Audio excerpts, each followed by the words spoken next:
Bien-aimés frères et sœurs, vous connaîtrez la vérité et la vérité vous affranchira. Ça, c'est pas moi qui le dis, c'est la Bible qui le dit. Mais moi, je vous dis mieux.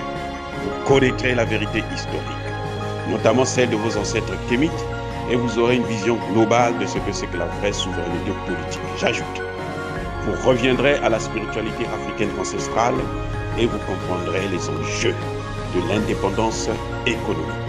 Et pour terminer, vous accepterez votre identité culturelle kémite et vous obtiendrez deux choses. La première, c'est la paix. La seconde, c'est le développement, à une condition. L'unité de toute l'Afrique noire, l'unité de tous les Noirs du monde entier.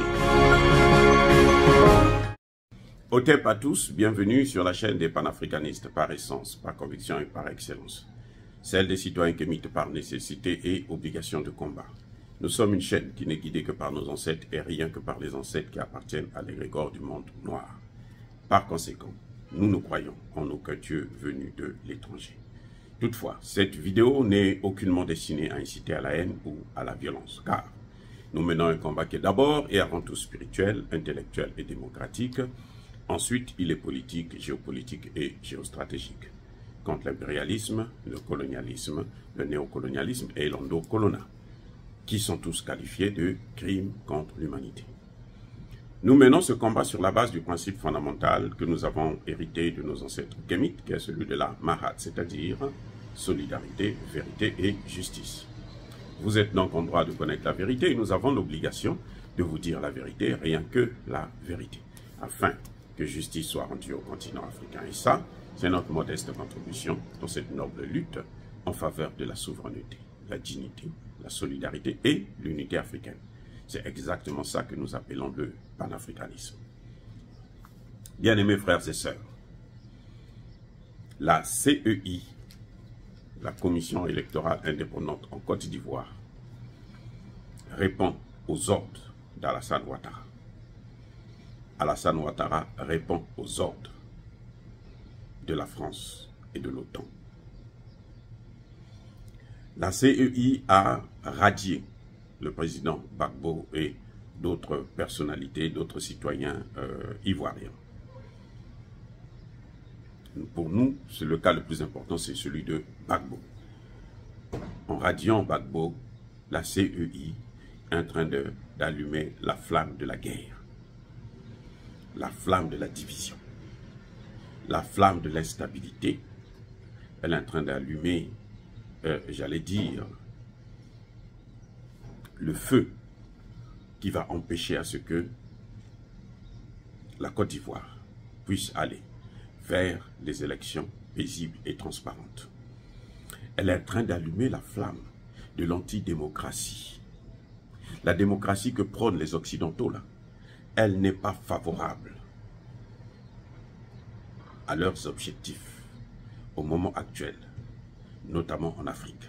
Je répète, la démocratie que prônent les Occidentaux n'est pas favorable aux objectifs de ces mêmes Occidentaux en Afrique. Par conséquent, ces gens-là qui décident au-dessus de Ouattara, qui lui-même décide au-dessus de la CEI, ces gens ne veulent pas qu'il y ait élection en Afrique. Ces gens ne veulent pas qu'il y ait élection, en tout cas en Afrique francophone, parce que l'Afrique anglophone c'est différent. Ils ne veulent pas qu'il y ait élection en Côte d'Ivoire, ils ne veulent pas qu'il y ait élection au Sénégal, ils ne veulent pas qu'il y ait élection au Mali, ils ne veulent pas qu'il y ait élection au Burkina Faso. Donc, eux, ils n'auront pas le contrôle de la situation. La CEI, c'est le seul pays au monde, la Côte d'Ivoire est le seul pays au monde où des enfants de 3 ans peuvent témoigner. Maître Abiba nous a tout expliqué, elle a démontré, elle a son preuve à l'appui.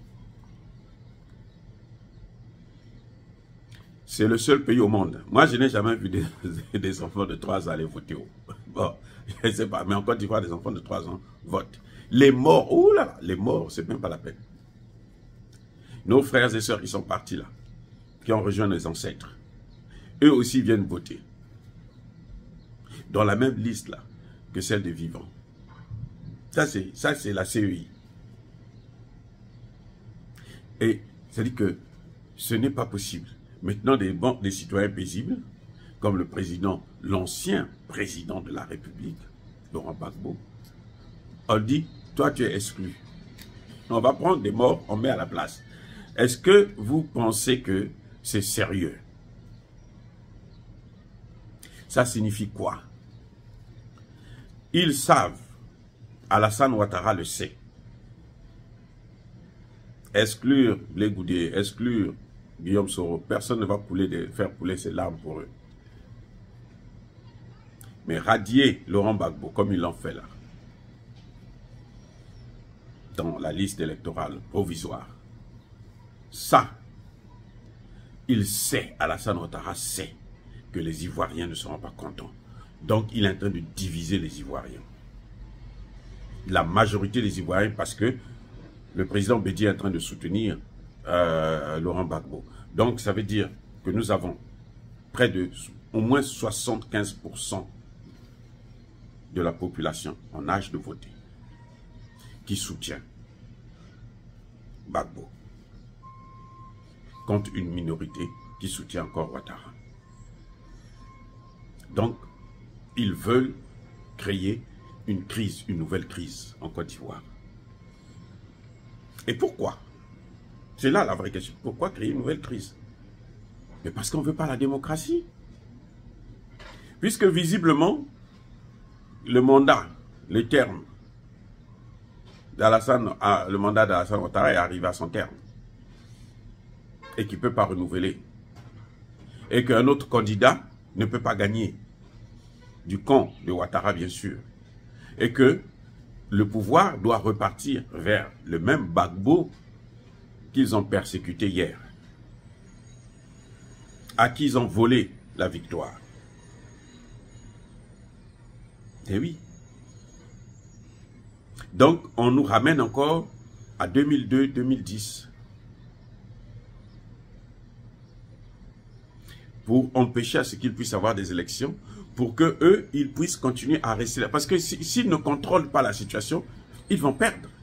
Or, visiblement, toutes les statistiques scientifiques et sérieuses, les statistiques, comment dirais-je, crédibles et objectifs, vont vous montrer que Gbagbo va gagner l'élection.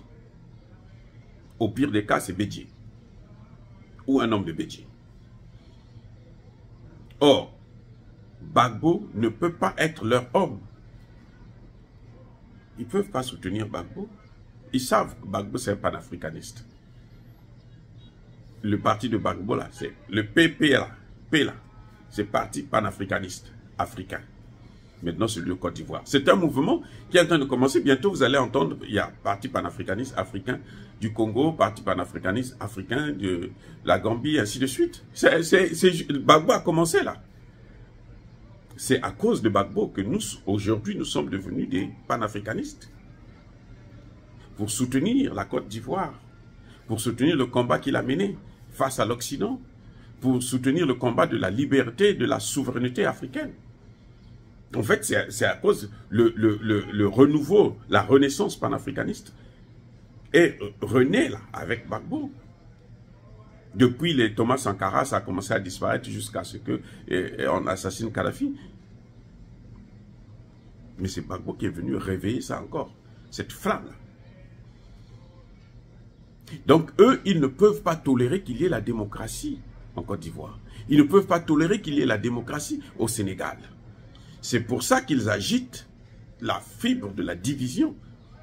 Pour qu'il y ait agitation, qu'il y ait trouble, qu'il y ait guerre civile. S'il y a guerre civile, eux, ils vont justifier leur présence. Qu'ils vont maintenir pendant plusieurs années.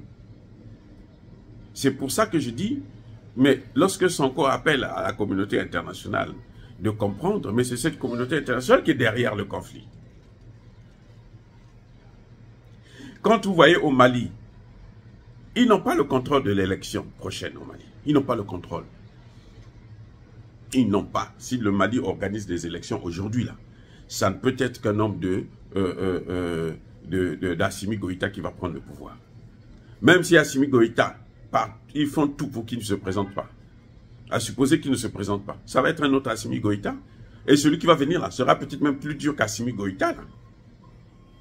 Pareil pour le Burkina Faso. Ils ne contrôlent pas la situation. Ils n'ont aucun intérêt qu'on arrive aux élections. Donc il faut tout faire pour créer des crises dans ces pays. C'est pour ça qu'ils parlent au Mali, droits de l'homme, en Côte d'Ivoire, radiation, ainsi de suite, Sénégal, on met Macky Sall contre Sanko. Non. Macky Sall est un président élu. Son mandat n'est pas encore arrivé à son terme. Et voilà, c'est aussi simple que ça. Mais ils font tout pour que... non, Macky Sall doit se prononcer. Il n'est pas obligé de se prononcer. Est-ce que la Constitution lui dit qu'il doit se prononcer aujourd'hui? Non. Rien ne vous dit ce qu'il veut faire demain. Mais pourquoi il y a la fumée sans crâne? Parce qu'eux, ils sont derrière, ils sont en bas. Ces gens-là ne veulent pas, les Occidentaux, l'OTAN, ne veut pas qu'il y ait élection au Sénégal, en Afrique. Tant qu'eux, ils ne contrôlent pas le système, le processus. S'ils contrôlent le processus, oh, ils vont tous acclamer. Parce qu'ils savent qu'ils vont placer leur type. En Côte d'Ivoire, on a vu comment l'ambassadeur de France, l'ambassadeur des États-Unis et le représentant spécial, le numéro 1 de l'ONU, ils prennent le président de la CEI, ils amènent quelque part dans un hôtel, disent, allez, proclame les résultats en faveur de Ouattara. Et la larme sous la gorge. Oui, l'ambassadeur, je répète encore, l'ambassadeur de France, des États-Unis et le numéro 1 de l'ONU en Côte d'Ivoire. Voilà ce qui a fait que Alassane Ouattara puisse être là. Puisque là, ils ont contrôlé l'élection. Contre, bien entendu, le sang des Ivoiriens. Parce que les chars français ont marché, ont roulé sur des Ivoiriens. C'est pour ça d'ailleurs qu'ils ne veulent pas qu'on regarde ce procédé des gens qui sont morts dans cette crise. Voilà ce qui est en train de se passer en Côte d'Ivoire. En réalité, ce que fait la CEI, c'est ce que veut Alassane Ouattara. Et ce que veut Alassane Ouattara, c'est ce que veut la France et ses alliés de l'OTAN. Ils ne veulent pas perdre la Côte d'Ivoire. Ils ne veulent pas perdre le Sénégal.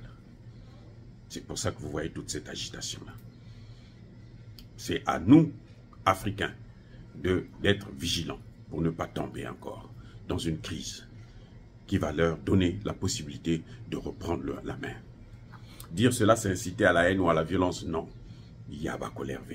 Encore une fois, bien-aimés frères et sœurs, soyez bénis, abondamment bénis par le Dieu des Kémites et par nos ancêtres angélisés.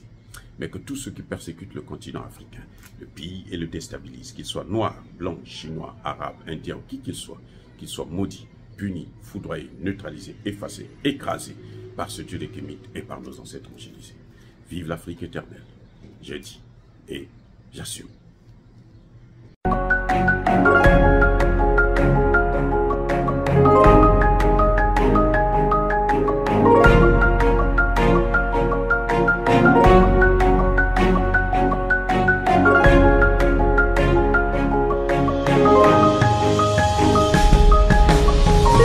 Eux, ils marchent par la foi et non par la vue.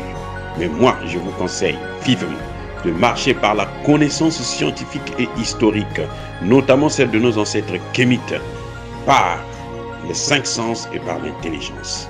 À vous, à Pierre.